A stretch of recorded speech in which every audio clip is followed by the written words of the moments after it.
ئەو کاتان باش هاوڕێیان بە پێویستم زانی بێمەوە خزمەتتان بۆ پێشکەشکردنی بەرنمەیەک لەسەر ئەو لێدوانانەی دوایی کە لە زاری ڤلادیمیر پوتین بیستمان واتە لە یەک دوو ڕۆژی ئایندەدا پوتین لە ناوچەی دۆنباس ئیتر ئەو شوێنەی کە بە خاچی ڕووسەکانی دەزانێ لەوێ ڕێفراندۆمێک ساز دەکا بە تەواوەتی ناوچەی دۆنباس ئیتر وا پێدەچێ بخاتەوە سەر رووسیا لە هەمان کادا هەر لێدوانی ڤلادیمیر پوتین کە باسی لە بەکارهێنانی چەکی نوکلەری کرد ئەمانە هەمویان پێمان دەڵێن کە پوتین بەڕاستی لە شەڕی ئۆکرانیادا کەوتۆتە ناو گێژاوێکی زۆر زۆر قوڵەوە لە سەرەتاکانی شەڕدا ئێمە زۆربەی زۆری چاودێران باسییان لەوە کرد کە ئەو شەڕی لە ئۆکرانیا دەکرێت ئیتر پوتین هەڵەیەکی استراتیژی زۆر زۆر گەورەی کرد و لەوێدا لە ئەنجامەکەیدا بینیمان لە نەتیجەی غروری و بچووکردنەوەی دوژمنەکەی نەبوونی لۆجستیکێک و ئەو چاوەڕوانیەی کە ڤلادیمیر پوتین دەیکرد بە یەک دوو ڕۆژ دەچێتە ناو ئۆکرانیا و خەڵکەکە بە چەپڵە ڕێزان پێشوازی لێ دەکەن بەڕێوەبەرایەتی زێلێنیسکی لە کار دوور دەخەنەوە و ئیتر بەڕێوەبەرایەتێکی پرۆپوتینی لەوێدادەنێن ئەوە چاوەڕوانیەکەی پوتین بوو بەڵام تەماشامان کرد بەو شێوێ نەبوو و دیارە پوتین لە بواری یعنی رووسیا بەگشتی لە بواری ئیستخباراتیەوە لە ناو قەیرانێکی زۆر زۆر گەورەدا بوو ئەو کاتە نەیتوانی بەڕێوەبەرایەتی ئۆکرانیا تەحلیل بکە ئەوە لە کاتێکدایە کە پێشتر ینی دوسێ ساڵ پێش شەڕی ئۆکرانیا چەندین جار باس لەوە کراوەکە بەریتانیا و ئیستخباراتی بریتانیا CIA لە ئۆکرانیا خەریکی چین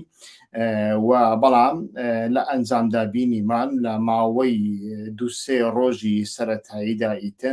ئیتر سەربازانی رووسیا زەبرێکی زۆر زۆر گەوریان خوارد هەموو تانکەکانیان تۆپەکانیان کەلوپەلە سەربازیەکانیان بەجێهێش ئەوەی هەڵات ئەوەی کوژرا بەشێکی تەسلیم بوو و بەم دواییانەش بینیمان جارێکی تر ئەمجارە سوپای ئۆکرانیا هێرشی پێچەوانەی ئەنجامدا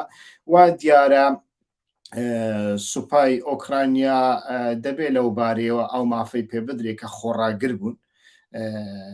بەڕاستی سەرباری ئەوەی کە ڕۆژانە 100 کەسیان لێ دەکوژرێ بەڵام تاوەکو ئێستا خۆڕاگر بوون خۆیان ڕاگرتوانیان ئیتر متمانەیەک بە ئەوروپا و خۆر ئاوا بدەن بۆ ئەوەی چەکی پێویستیان پێ بگا و بەڕاستیش ئەمریکا لەو بارەوە درێغی نەکرد یعنی سەرجەم کەلوپەلە سەربازیەکانی جگە لە چەکی نوکلەر و فڕۆکە هەموو شتێکی بە ئۆکرانیا دا و ئۆکرانیا تەماشامان کرد ئێستا کە ئەگەر وا بڕوا لەوانەیە لە ماوەی یەک دوو مانگدا بتوانێت هەموو ناوچەی دۆنباس حتا کرمیش بگرێتەوە و ئەما خۆی لە خۆیدا شکست و کۆتایی پوتینە کۆتایی پوتینە و شکستێکی زۆر زۆر گەورەیە بۆ رووسیاش و دیارە لێرەدا ئێمە ناڵێن وڵاتێکی وەها گەورەی وەکو رووسیا ئیتر دوای ئەم جەنگە ئەگەر هاتوو دۆڕا تەنانەت کۆتایی پێدە نەخێر بەڵام پاش دەکەوێت 50 ساڵ 20 ساڵ 30 ساڵ دوا دەکەوێت لە جیهاندا دەبڕێ و تووشی قەیرانی زۆر زۆر گەورە دەبێ ئەمانە هەمویان ڤلادیمیر پوتین دەبینی و ڤلادیمیر پوتین لە ڕۆژانی دواییدا لە ناوخۆیدا بەڕاستی تووشی ینی جاری یەکەمە من بەخۆم ببینم کە ڕۆژنامەکانی دەوڵەت ڤلادیمیر پوتین ڕەخنە بکەن ئەوە دیارە لە ناو خۆدا چ لە ناو سوپادا دەبێت لە ناو بیرۆکراسی دەوڵەتدا دەبێت ڤلادیمیر پوتین بە توندی لەژێر گوشارێکی زۆر زۆر گەورەدایە و ناچارە دواکارتەکەی ڕابکێشێت ڤلادیمیر پوتین دوو کارتی لەبەردەستدا بوون یەکەمیان وزە بوو دووەمیان چەکی نوکلەری بوو و دیارە کارتی وزەی بەکارهێنا لەو کارتی وزەیەدا نەیتوانی وڵاتانی زلهێزی ئەوروپا لە ئەمریکا بە تەواوەتی دوور بخاتەوە و یانیش ناچاریان بکایتر بێنە بەر دەرگای قەیسەر و لە دەرگای بدەن هەرچەندە وڵاتانی ئەوروپا ئەم زستانێکی سەخت دەبێت لە پێشیان بەڵام ئێمە وڵاتانی ئەوروپی دەناسین کە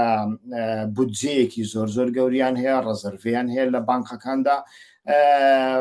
ئیتر پارە تەرخان دەکەن بودجەیەکی زۆر تەرخان دەکەن بۆ ئەوەی زستانەکە بنزین و گاز و سوتەمەنی و غاز و هەموو ئەم جۆرەشتانە ئیتر ئەگەر بە پارەیەکی زۆریش بێ بکڕن و کۆتایی بە زستانەکەیان بێنن و لە ئایندەدا ئیتر تەکنۆلۆژیای سەوز تەکنۆلۆژیای بەرهەمهێنانی وزە زیاتر پەرە پێ ئەدەن و کێشەیەکیان بەو شێوەیە نامێنێ ئیتر ئەمە وڵاتانی ئەوروپایە بینیمان کە رووسیا لە ڕێگای غاز جگە لە وڵاتێکی وەکو تورکیا کە ئەمەش حیساب ناکرێ وڵاتێکی وەکو هەنگاریا چێک نەیتوانی زۆر کاریگەریەکی زۆر گەورەتر بکە ئیتر ئەمە وای کرد کە کارتی وزەی رووسیا زۆر پارە نەکەم ڕاستە رووسیا تاوەکو ئێستاش ئەو رووسیا ئەو وزەیە دەفرۆشێتە چین پارەی بەدەست دەکەوێت بەڵام چینیش لە بەرامبەر ئەوەدا وزەکەی زۆر بە هەرزان لێ دەکرێت لاینێکی دیکەی جگە لە کارتی نوکلەری رووسیا لەو باوەڕیەدا بوو کە پلاتفۆرمی شەنگای یعنی یەکەتی شەنگای و بە تایبەتیش چین لە هەموو بوارێکەوە پشتگیری دەکات بەڵام ئەوەمان بینی کە چینیەکان بەعاقلن استراتیژیەکی ئابووریان هەیە و ئەوان نایان هەوێ بە هیچ شێوێک لە ڕێگای شەڕ کارەکانیان بگەینە ئامانج ئەمە استراتیژی چینیەکانە و چین لە سەرەتاشەوە لەگەڵ ئەوەدا نەبوو کە رووسیا شەڕێکی زۆر دوور و درێژ بەڕێبە بەڵام بمانەوێت نەمانەوێت لە بواری ناتۆدا چین و رووسیا دەگەنە یەکتری هەم لە کۆبوونەوەی شەنگایدا هەم لە کۆبوونەوەی نەتەوە یەکگرتووەکاندا ئیتر ئەم نیشانانە دەبینین کە چین و هیندستان پشتگیری لە رووسیا ناکەن پاکستانیش بەخۆیەوە خەریکە ئیتر رووسیا لەو ناوە بە تەنیا ماوەتەوە واتە یەک کارتە دەستی ڤلادیمیر پوتین مایە ئەویش بەکارهێنانی چەکی نوکلەریە ئایا چەکی نوکلەری بەکاردێنی یان بەکار ناهێنی بێگومان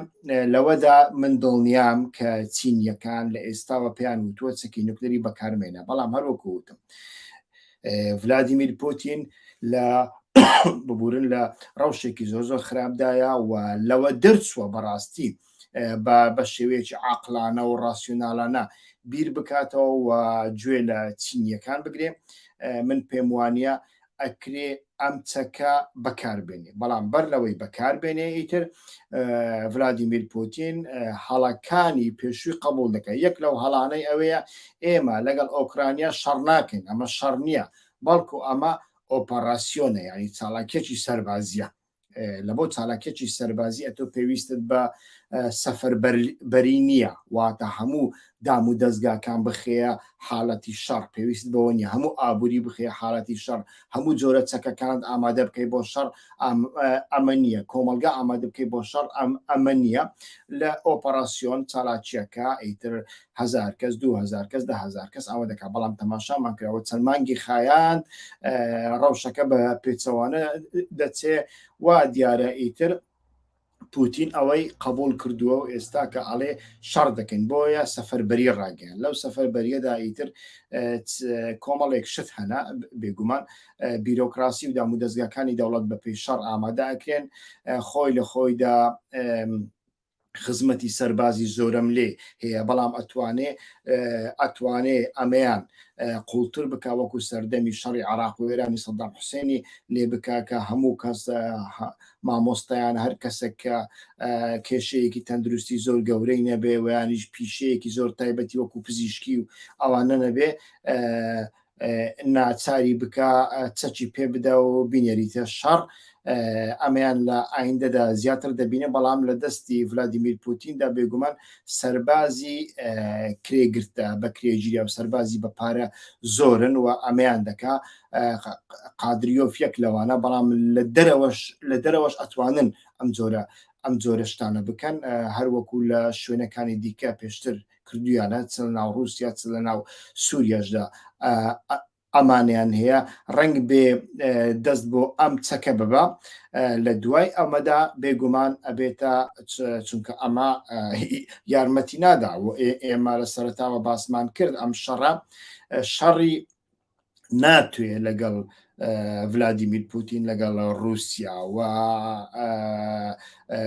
ئۆکرانیا بە وەکالەت دەیکاتە شەڕەکە.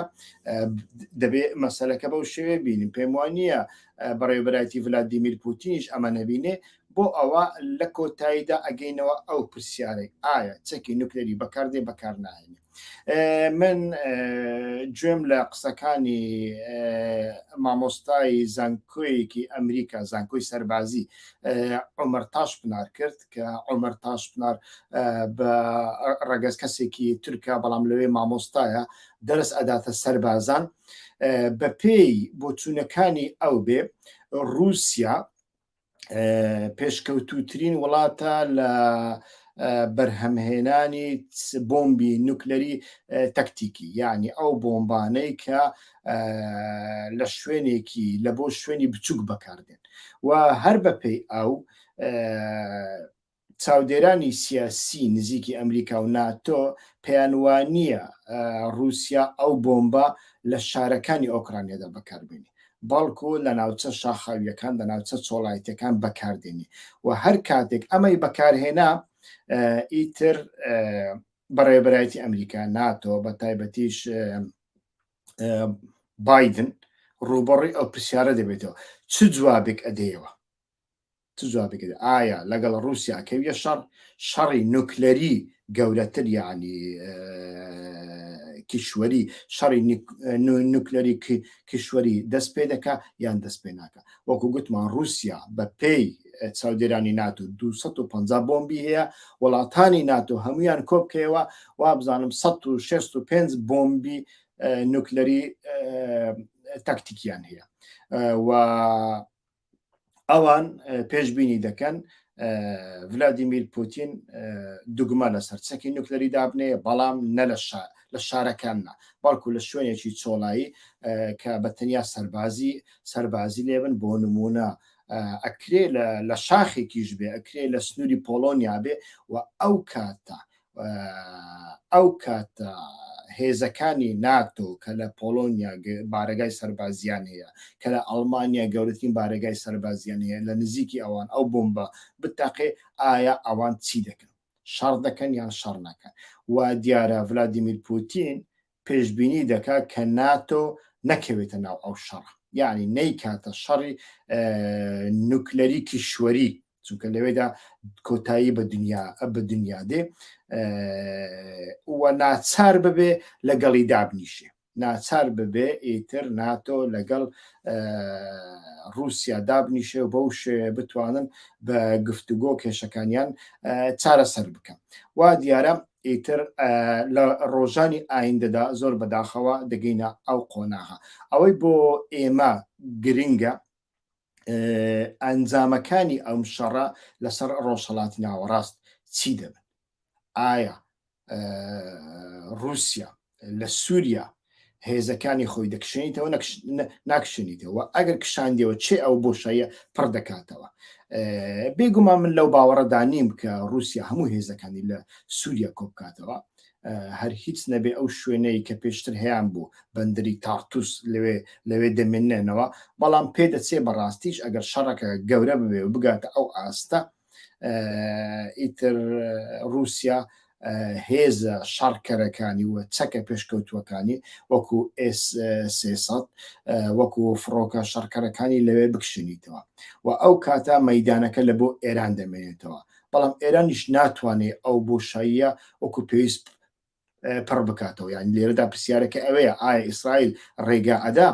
فڕۆکە شەڕکەرەکانی ئێران بێن لە حەلەب و لە قامیشلە و لە دیمەشق بنێشنەوە؟ نەخێر، ئێمە هەمومان دەزانین ئیسرائیل لەمەدا سوورە و پشتگیری نیوەی جیهانیشی لە پشتە هەر فڕۆکێکی ویانیش هەر کەشتێک لە بەنداری ئیمام خومەینی یعنی لە فاو لە بەندەری بەسرا بەڕێ بکەوێ و بچێتە لازقیە لە دەرگای لازقیە لێ ئەدەن پێشتر ئێران ئەمەی تاقی کردوتەوە لێ ئەدەن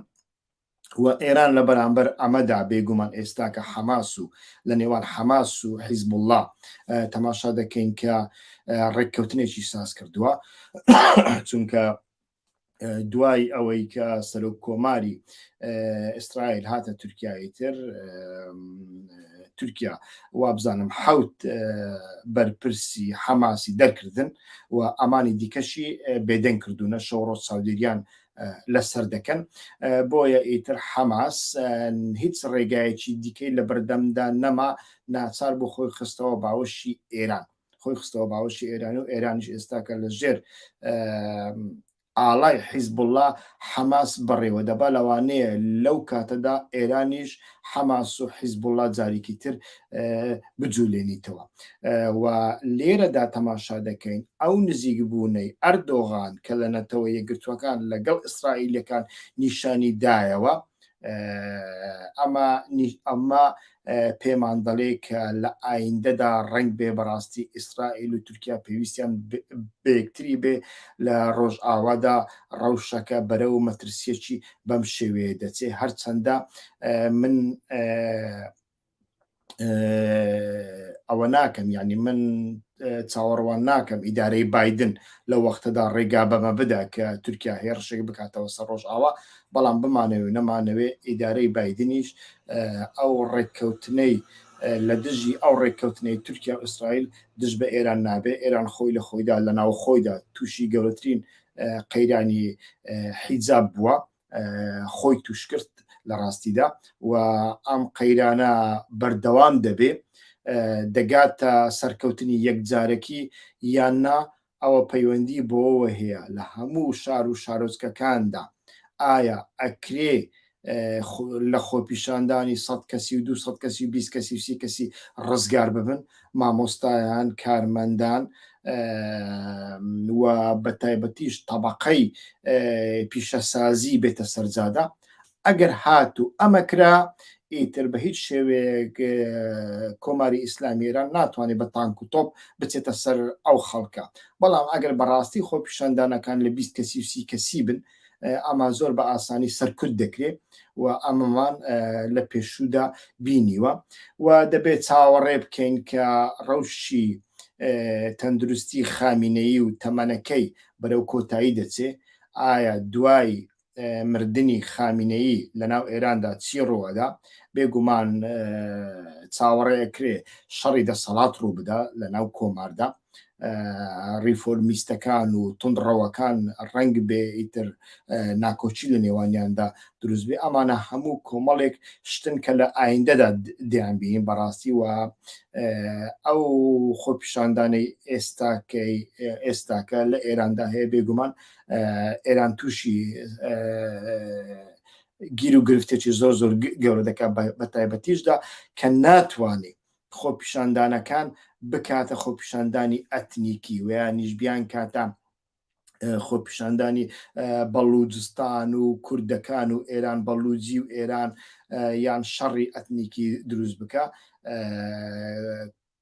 لەو ڕۆژانەی دواییدا ئیتر بەشێکی زۆر لە کوردەکانیش ئەمەیان تێپەڕاندووە بەشێکی زۆر لە ئەزەریەکان ئەمەیان تێپەڕاند چاو لە دروشمەکانیان بکەن دروشمەکانیان دەبینین و تەماشا دەکەین بەڕاستی ئازادی و نان هەموو گەلانی ئێران نزیک یەکتر دەکەنەوە هاوسۆزیان دەکەنەوە ئەمەش تاقا ڕێگایەکە لە پێش ئازادبوونی خەڵک ئەتۆ هەر کاتێکدا هەموو ڕێگاکانت بڕینەوە کورتت کردەوە بۆ مەسەلەیەکی قەومی و مەسەلەیەکی ئەتنیکی بێگومان ئەتۆ ناگێ ئامانج ناتوانانی پشگیری وڵاتانی دیکە نەتەوەکانی دیکە بەبورن بەدەست بێنی ئەمە لە عراقی شوایە ئەمە لە تورکیا شوایە و ئەمە تەنانەت لە سووریا شوایە. بۆیە بەڕاستی دەبێ ڕووناک بیران، نووسەران، چاودێرانی سیاسی هەموو چین و توێژەکان لەو نەخۆشیە تائیفی و ئەتنیکیە ڕزگار ببن کە هەتاوەکو ئێستا کراوە. ئەمانە هەمویان دەبێ تێپەڕ بکرێن و بەم شێوەیە مرۆڤ ئەبینێ کە یەکێک لە قەڵاکانی ڕۆژهەڵاتی ناوەڕاست کە ئیسلامی سیاسیە دەڕوخێ، خۆی لە خۆیدا ئیخوان ئیتر بەبێ شەڕ لە زۆر شوێندا بە هەڵبژاردن تەنانەت کۆتایی پێهات، لە مەغریب دۆڕاندی، لە تونس ڕەزیل و ڕیسوا بوو، لە مسر دوای ئەوەی کە ئیتر ئەردۆغان قەناتەکانی ئیخوان مسلمینی لە ئیستانبول داخستن، ئیتر بەرپرسیارانی ئیخوان مسلمینی مسڕی ئێستا دەستی ئاشتیان لە بۆ سیسی درێژ کردووە و داوا دەکەن لە مەودووە لە ناو سیاسەتی ڕسمی دەوڵەتی مسردا جێگا بگرن بە شێوەیەکی ئاشتیانە. بەڵام ئەمانە هەمویان بەسنینە، ئەمانە هەمویان دەمانگەینە یەک خاڵ کە دەبێ لەسەری سوور بین، ئەویش ئەوەیە کە دەبێ هەموو ئازادی خوازانی جیهان هەموو دەوڵەتان ناچار بکەن، بە تایبەتی دەوڵەتە دووڕوەکانی خۆر ئاوا کە فقی ئیسلامی دەبێ سەر لە نوێ دابڕێژرێتەوە لەگەڵ جیهانی مۆدێرن بگونجێندرێ و بە تایبەتی لەگەڵ دیموکراسی و مافی مرۆڤدا بگونجێندرێ. ئەگەرنا هەر ئیسلامێکی سیاسی هەرچەندە باش بێ، هەرچەندە نەرم ڕەو بێ، هەرچەندە لە سەرەتادا وەکو ئەردۆغان لە 2000ەکاندا ئەمن محافەزەکارێکی دیموکراتیکم واش بڵێ، لە کۆتاییدا دەبێتە تالیبان، دەبێتە کۆماری ئیسلامی ئێران لەسەر پارچە پەڕەیەک ئەتوانێت کچێکی 22 ساڵی بکوژێ و ئەمە گرژی و ئاڵۆزی لێ دەکەوێتەوە. لە کۆتایی ئەنجام ئەمەیە کە دەبێت ئیسلامی سیاسی بەڕاستی بگۆڕدرێ. من بۆ چوونم ئەوەیە، نابێ ئێمە بە شێوەیەکی کوێرانە دژایەتی ئاینی ئیسلام بکەین و ئێمە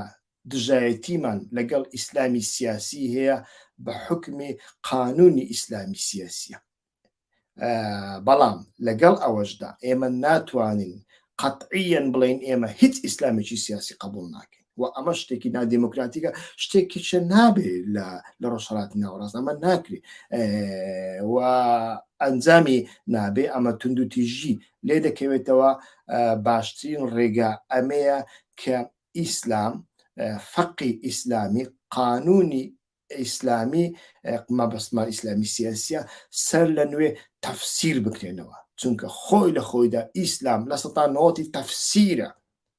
تەفسیرە، قورعانیش لە 90 تەفسیرە. دەبێ وا تەماشا بکەین، ئەوە تەفسیرەکە من دامناوە، تۆ داتناوە، ئەو دایناوە، 1000 ساڵ پێش ئێستا دایانناوە، ئیتر 500 ساڵ پێش ئێستا دایانناوە، لەگەڵ ڕەوشی ئەوڕۆی کۆمەڵایەتی سیاسی و ئابووری ئێمە ناگونجێ. دەبێ ئەمە ڕەچاو بکرێ. ئینجا ئەکرێ لە ڕۆژهەڵاتی ناوەڕاستدا گۆڕانکاری زۆر گەورە بەدەست بێنن و ئێستا کە وەکووتمان ئەمە کۆماری ئیسلامیە، دەوڵەتی تورکیاشمان هەیە کە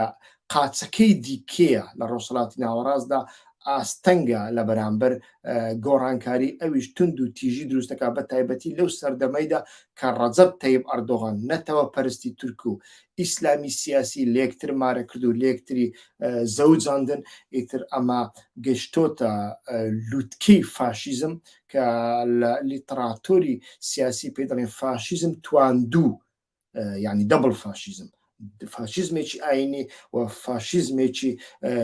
نەتەوەیی. ڕەوشی ڕەجەب تەیب ئەردۆغانیش لە بەرچاوانە، ئیتر قاچێک لە شەنگایە، قاچێک لە نیویۆرکە و ئێستا کە بەتەنیا دەستی خۆی لە بۆ ئیسرائیل درێژ کردووە، ئەو دەستەی لە بۆ چینیشی درێژ کردو. من پێم وانییە چین وەڵامی کوێی بداتەوە، چونکە چین وەکو وتم چۆن یارمەتی پوتینی نەدا، چونکە پوتین کەسێکی شەڕخوازە، کەسێکی ئەگرەسیف و هێڕژبەرە. ئەردۆغانیش وهایە، ئەردۆغان لەسەر هێڕش و لەسەر تند و تیژی دەژێ، بەڵام چین ئەمەی ناوێ، چین ناڵێ ناتۆ دژمنی منە، چین ئەڵێ ناتۆ نابێ بێ لە سنوورەکانی ئێمە ببێتە هەڕەشە. چین ئەمریکا بە دژمن نازانێ، ئەوروپا بە دژمن نازانێ، هیچ کەس بە دژمن نازانێ، چونکە ئابوووریە پارەیە، کەواتە ئەردۆغانی بەکەڵک نایە لە ئەنجامدا. ئەوە جگە لەوەی کە کێشەی ئویغوڕەکان هەیە و لە 20 ساڵی دواییدا تورکیا زۆر هەوڵی داوە ئویغوڕەکان هەم لە بواری ئەیدۆلۆژی هەم لە بواری چەکداریەوە مۆبیلیزە بکە، بەشێکی زۆر لە داعشیەکان و لە جەبهەت نوسرە لە تورکە ئۆغوریەکانی چین پێک دێن، هەرچەندە من ئۆغوریەکان بە نەتەوەیەکی میلەتێکی زوڵمکار دەزانم، ئەمەیان جیاوازە، بەڵام ئەوە مانای ئەوە نییە کە ئەتۆ بە شێوەیەکی هەڵا مۆبیلیزەیان بکەیت. ئیتر ئەمە بەو شێوەیە و ئیدارەی بایدنیش بەڕاستی سوورە لەسەر ئەوەی کە ئەردۆغان بە هیچ شێوەیەک نەبینی. ئیتر ئەردۆغان لە پەلە قاژەیەتی، بەڵام دواخاڵ کە زۆر گرنگە، دوای ئەوە ئەگەر پرسیارتان هەبوو تکایە بەڕوونی پرسیارەکان بنووسن، ئیتر وەڵامتان ئەدەمەوە کۆتایی پێدینێ. دواخاڵ کە لێرە لە بۆ تورکیا زۆر گرنگە پێم وایە، تورکیا هەتا کەینێ لە بینی ناتۆ و شەنگای، لە بینی ئەمریکا و رووسیا و چیندا ئەچێودێ و ئەمەیان بەڕاستی پرسیارێکی زۆر جددیە، چونکە جوابدانەوەکەی زۆر ئاسان نیە. ئەردۆغان کەسێکی پراگماتیستەوە، لە هەمان کاتدا کەسێکی بێپرەنسیپە، کەسێکی نائیستیقرارە، ئەمڕۆ کە شتێک دەڵێ سبەینێ شتێکیکە دەڵێ. ئیتر لە کۆبوونەوەی شنگال بینیمە قاقای پێکەین دەستە ناو دەست لەگەڵ پوتین، بەڵام کە چوە نیویۆرک ئیتر ئەمجارە لە بەرژەوەندی ئۆکرانیا لە دژی پوتین لێدوانێکیدا. ئەردۆغان کەسێکی بەو شێوەیە، ئیتر بەڵام ئەو شەڕەی لە ئۆکرانیا و لە بینی ئۆکرانیا و رووسیا بێگومان ئەمانە کۆمەڵێک پرسیاریان هێشتا لەسرە بەنسبەت تورکیا ناتۆ تا چڕادێک پێویستی پێ دەبێت، تا کەی پێویستی پێ دەبێت. ئەمانە لە ئایندەدا دەبین و لە بەرنامەکانی ئایندەدا هەوڵەدەم باسی بکەم و بزانم کە مەجید غەفور پرسیارێکی کردووە، کاریگەری شەڕی رووسیا و ئۆکرانیا ئەگەری بەرهەمهێنانی ئەتۆم لەلایەن رووسیاوە چییە لەسەر هەرێمی کوردستان. رووسیا چ لە هەرێمی کوردستان و چ لە تورکیاش ئیتر ئەوەی هەیە، ینی کۆمەڵێک وەبەرهێنانی هەیە. لە تورکیا ئیتر سنترالی ئاکۆینی هەیە لەوێدا، وزەی کارەبا بەرهەمدێنی، و ئەوە ئەتوانین بڵێ هەتاوەکو ئێستا 100% ڕووسەکانە، یعنی تاقە وێزگەی رووسایە لە ناو خاچی تورکیادا کە هی تورکیا نەبێ، و تورکەکان لەمەدا نیگەرانن ئایا لە زستانی ئایندەدا پوتین چیەکە. بێگومان پوتین ئەوە وەکو کارتێک لە بەرامبەر ئەردۆغاندا بەکاردێنی لە لای خۆیەوە دەیهێڵیتەوە، چونکە پوتین باوەڕی بە ئەردۆغان نیە، پوتینش ئەردۆغان دەناسێ. و لە هەرێمی کوردستاندا لە عێراقدا بەڕاستی ئەگەر هاتوو ئێران لاواز ببێ و بە کێشەکانی خۆی خەریک ببێ، وانیش ئەگەر هاتوو ئێران ناچار بکرێت، چونکە ئێستا ئەمەش هەیە بەڕاستی ئێران لە ناو خۆیدا هەتاوەکو ناچار بێ، ئەمەندە زیاتر ناچاری ئەمریکا دەبێ بۆ ئەوەی ڕێککەوتنی ئەتۆمی ئەوە بکە، ینی لە بیرمان نەچێ. دوێنێش پەرلەمانی ئەوروپا لێدوانێکیدا ئەڵێ ئێمە نزیکین لە ڕێککەوتن لەگەڵ ئێراندا. ئەگەر ڕێککەوتن لەگەڵ ئێران ساز ببێ، ئەمە بەڕاستی دەستی رووسیا لەناو عێراق و لەناو هەرێمی کوردستان بەڕای من کورتتر دەبێتەوە.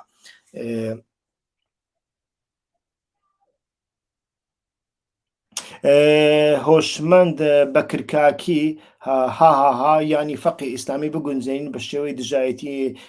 نێربازی نەکات، دژایەتی ئیلحاد نەکات، هەرچی بێت بێ ئەخلاقی بوون قبولی بکاو. ئیتر پرسیارێکی بەو شێوەیە کردووە. کاک هۆشمەند، ینی دەبێ دەبێ ئێوە پێش هەمووتان لە خۆتان بیر بکەنەوە. یعنی مەسلەی نێربازی، مەسلەی ئەخلاق، مەسلەیەکی پێش هەموو شتێک لە چیدا ئەبینەوە. یعنی ئێوە ئەخلاق لە قژی ئافرەتێکدا دەدۆزنەوە، یانیش ئەخلاق لە کاردا، لە ئینسانیەتدا، لە ئابووریدا، لە هەڵسوو کەوتدا، لە گونجاندنی مرۆڤەکان و بەیەکەوە ژیاندا دەبینەوە. ئەوەی تۆ باسی دەکەی بەڕێز، ئەمە ڕێک دەمانگەینیتەوە تالیبان. ئەتۆ جارێ پێم بڵێ ڕژێمێکی ئیسلامیت بینیوە کە بتوانین نان لە بۆ هاوڵاتیانی پەیدا بکەن لە دنیادا؟ هیچ ڕژێمێکی باشی ئیسلام بینیوە؟ ئایا ئەردۆغان باشەکەیان نەبوو؟ چی بەسەر هات؟ یعنی ئێوە بیر لە خۆتان بکەنەوە. ئێوە دەتانەوێ مزگەوتەکانتان قبرێک بکڕن و مزگەوتەکانتان لە کۆتاییدا ئاینەکەشتان بخەنە ناوی، یان دەتانەوێ ئاینەکەتان ڕزگار بکەن. بیر لەوە بکەنەوە بەسە ئەمە. یعنی جیهانی کاتۆلیکش بەو شێوێ بوو کاکە، هۆمۆسێکسواڵەکانی دەکوشتن، ئەوەی دەکرد. بەڵام ئێستا کە تەماشا بکە جیهانی کاتۆلیک گەشتوتە کوێ؟ بزانە مۆزەخانە گەشتوتە کوێ؟ لێرەدا کە من کچەکەم لە ماڵەوە زۆر گەرم بوو هاوین، دەمناردە کلێسا بۆ ئەوەی دەرس بخوێنی. کلێساکان دەرس دەرگیان لە بۆ دەکردەوە، کلێساکان دەرگیان لە بۆ شانۆ کردوتەوە، کلێساکان دەرگیان لە بەرامبەر مرۆڤایەتی کردوتەوە. ئایا کاک هۆشمەند، ئەتۆ دەزانیت چەند ئیسلامی سیاسی وەکو تۆ لە ئەڵمانیا ئیقامەی پێ نەداون لە ڕێگای کلێسا ئیقامیان وەرگرتووە؟ ئەمە دەزانی ئایا؟ یعنی بەڕاستی ئەوە دەبێ بە شێوەیەکی دیکە بیر بکەنەوە. فقی ئیسلامی دەبێ بگونجێنرێ لەگەڵ وەزعی ئێستای کۆمەڵایەتی و ئەمانی دیکە. چزل و بەرێک لە بەردەکەی، چزل و بەرگێک لە بەراوی تۆ ڕیش بەردەدەیەوە بەرنادێ، ئەوە کێشەی من نییە. هەر کاتێک من کردمە کێشە ئەوەن بەرەو فاشیزم دەچم، ئەتۆش بەرەو فاشیزم دەچێ کاتێک کارت ئەمە بێ خوشکی من دایکی من چزلێک لە بەردەکە قژی خۆی چۆن دادێنی بەرەو فاشیزم دەچێت کاکە. ئەمە نابێ و ئەمە ئیسلامەکەتان لەناودەوە. ئەگەر دڵت بە ئاینەکەت دەستێتەوە، ئاینەکەی خۆت خۆش دەبێ ئێوە بە شێوەیەکی دیکە بیر لە چارەنووسی خۆتان بکەنەوە، ئاینی خۆتان ڕزگار بکەن. من لەگەڵ ئەو ڕێگایە دامە و من لەگەڵ ئەوە دانی بە هیچ شێوەیەک. تەنانەت ئیسلامی سیاسیش ئەگەر فەقه بتوانی سەر لە نوێ شڕۆڤە بکاتەوە، تەفسیر بکاتەوە، پێش 1000 ساڵ چۆن شڕۆڤەتان کرد، ئێستا کە جارێکی تر دابنیشن شڕۆڤەی بکەنەوە، سەر لە نوێ بیگونجێنن. من ئەو کاتە لەگەڵ ئەوە دانیم کە ئیسلامی سیاسی بە هیچ شێوەیەک قەدەغە بکرێنەوە بارەوە لەگەڵ بەشێک لە دۆستەکانیشمدا لە ناکۆچیدا. ڕێز و سڵاو قبول بکە.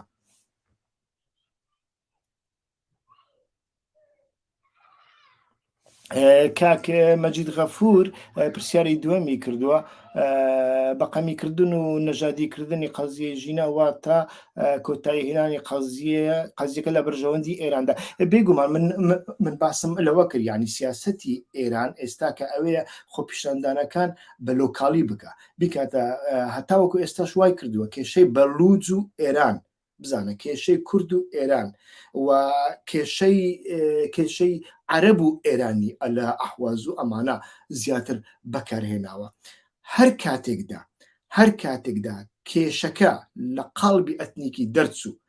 و بۆ کێشەیەکی گشتی و ئێمە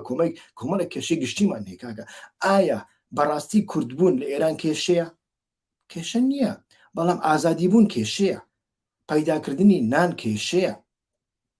چارەنووسی منداڵان کێشەیە. هەموو ڕۆژێک ئەوانەی کە لە سنوورەکاندا بازرگایی دەکەن ڕۆژ نییە 3-4 کەسیان لێنە کوژنێن، ڕۆژ نییە 10-15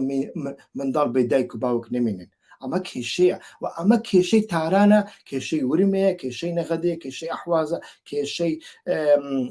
دەزەفولیشە. لە بۆ هەندێک لەو چوارچێوێدا ئەتوانین بە تەنیا بگەینە ئەنجام. جا ئەنجامەکە مەرج نییە ڕووخاندنی دەوڵەتی ئێران بێ و